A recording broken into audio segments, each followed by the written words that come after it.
หนูแหล่แมวหลัดความใจตอนสามลมหลงทบกัน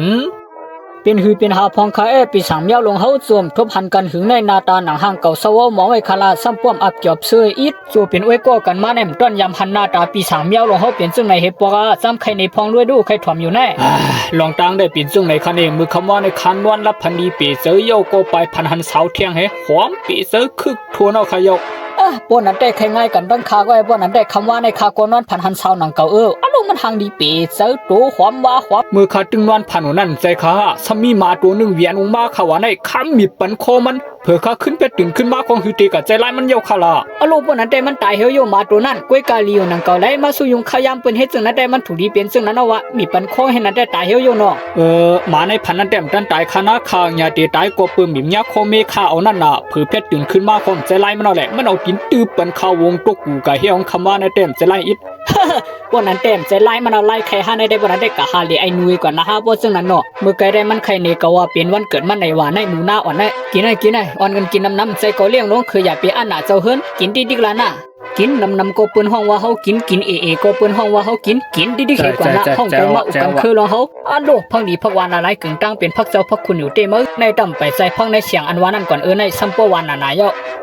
ใจหวานเตมาไอ้หนูมือเก่าพักอีสังตีไหลมากก้อยๆได้หวานเตเนาะหวานเตวันว่าอันดูไปต้นยำกินเฮปอซึ่งไหนเก่าดีเฮือนได้เหล็กแกญ่พักตังเนื้อซึ่งปีหนุ่มวางไว้หน้า5เตมาโปแกไหลญ่สังลงลังเหมือนในน้าโปไม้ส้มก็ก่อนสังไกไหลกินดีกินหวานเฮ็ดไหนเสอกินไอ้จุ่มเฮาวันเกิดเมื่อในลูกไก่เฮ็ดอินนายหนูน่ะมันเกี่ยวทวนเอาเมื่อเคยหุบปมีพังดีพักวันให้ไหนแต่ปมีเราหมักคามอนเจอปมีไหวหมักคามอนเฮเราอันเฮมาตำโลแทงได้คือทวนกินไอ้พวกนั้นก็กินไอ้เหอะลามันลังเลียเหอะกินน้ำ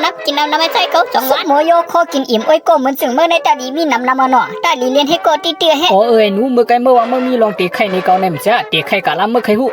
แค่พวกนั้นมีตาคำหนึ่งคันวันพันหายเมียวอ่อนกันกะเลียนในเคลื่อนห้ามเปิ่นหลังหนึ่งมือพองหาตึกอ่อนกันเลียนเกี่ยวนั่นไอเมียวเหยียบใส่ย่าเมียวหนึ่งอันลูกพวกนั้นได้มันเหยียบหญ้าโหผีโอพวกนั้นมามือเขาก็เลี้ยงในเขากะเลี้ยงในเคลื่อนห้ามเปิ้นเขาก็ยำหญ้าซึ่งนั้นมันนาดีโกเปเสือปัวเป็นในเคลื่อนห้ามในแต่มันดีเกี่ยวอิดอันเจอซึ่งนั้นมันเหยียบหญ้าเคียขาตกใจดีใครโคเปเจอลูกค้าก็โคเตโคว่าเฮว มันเหยียบหญ้าเคียคำนั้นเน้นเปียตั้งเฮือนหันเน็ดอ่อนกันออกมาขึ้นเหี่ยวมันเต็มหันเสืออิดเฮ็ดสังซ้ำเปลี่ยนเก่าละเหยียบหญ้าเคียซ้ำเปลี่ยนเมื่อละย่อลองเปียหลวงเฮาคาลูมีซึ่งหือพองต่ำไปไข่ใน5อิดละเกาเตะไข่นี่คือเกาเมื่อก็ตึกเป็นเมาแถวนั่นเสียเกาก็เฮ็ดยังมีสู้ซึ่งเปิ้นเฮเน่อารมณ์มันโตสูงหนุ่มนุดขาวของเล่าลีทวนเกาแผนการไว้ในใจว่าเกาอันเลี้ยงเขามันให้ลีงามเย้าก็อันเลี้ยงปียามันให้ปอมันเมาเกาอันตีกวาดตีความตีนวมปันให้มันเย้าตีเกาเฮ็ดสาดปานมันได้ก็ล้อมวนเฮ็ดจังไหนกว่าน่ะก้อยหิตีกะเจอละเพื่อกินน้ำมามันเต็มเมาปะเราเป็นเกาไปละเมาเหี่ยวรับเป็ดเหี่ยวคำนั้นเย้าเหี่ยววะญาซังซึ่งเขาปองในแต้มปกคือกะหือเฮญาจะรวมลงละลายมุกก็มามีอันเตเฮอัน